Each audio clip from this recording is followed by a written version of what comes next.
आम आदमी पार्टी के सांसद संजय सिंह भरूच में आप प्रत्याशी चेतर बसावा के प्रचार में पहुंचे, जहां उन्होंने कहा कि बीजेपी के वादे हमेशा गलत रहे हैं। उन्होंने आगे कहा कि विधानसभा चुनाव में बीजेपी के घोषित अनुमान गलत थे और लोकसभा चुनाव में भी गलत होंगे।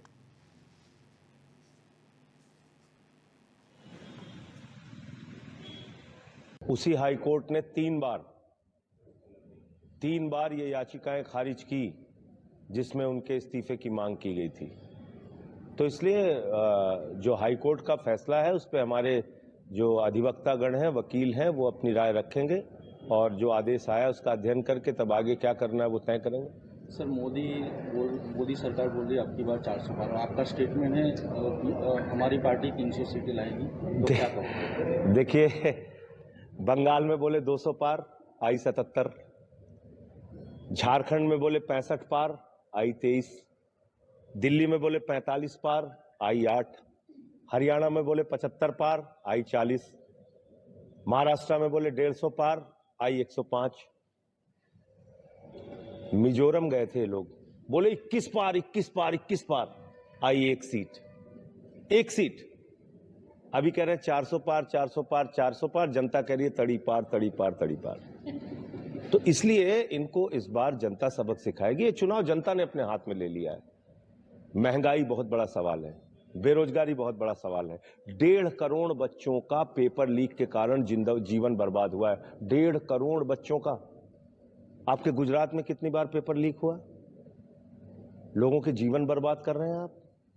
5-5 हजार के कॉन्ट्रैक्ट के जॉब देते हैं।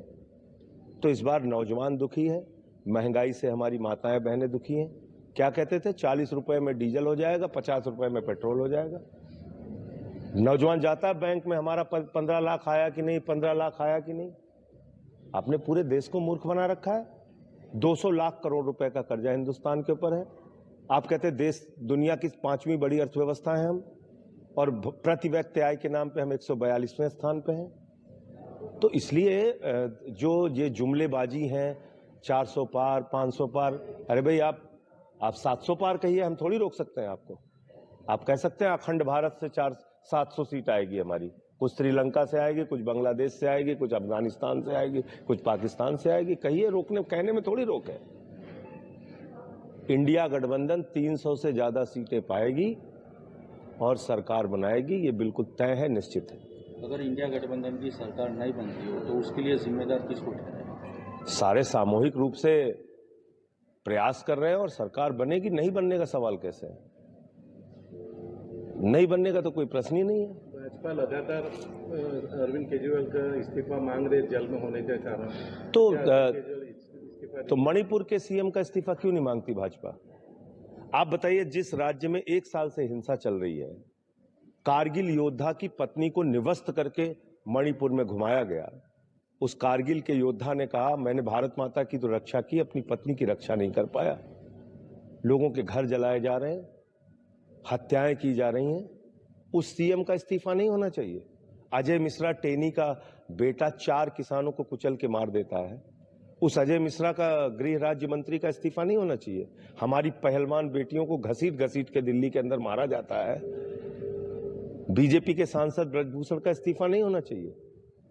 अरविंद केजरीवाल, जिन्होंने बिजली पे, पानी पे, शिक्षा पे, स्वास्थ्य पे, बुजुर्गों की तीर्थ यात्रा पे, माताओं बहनों के लिए बस की फ्री यात्रा पे काम किया, उनका इस्तीफा होना चाहिए।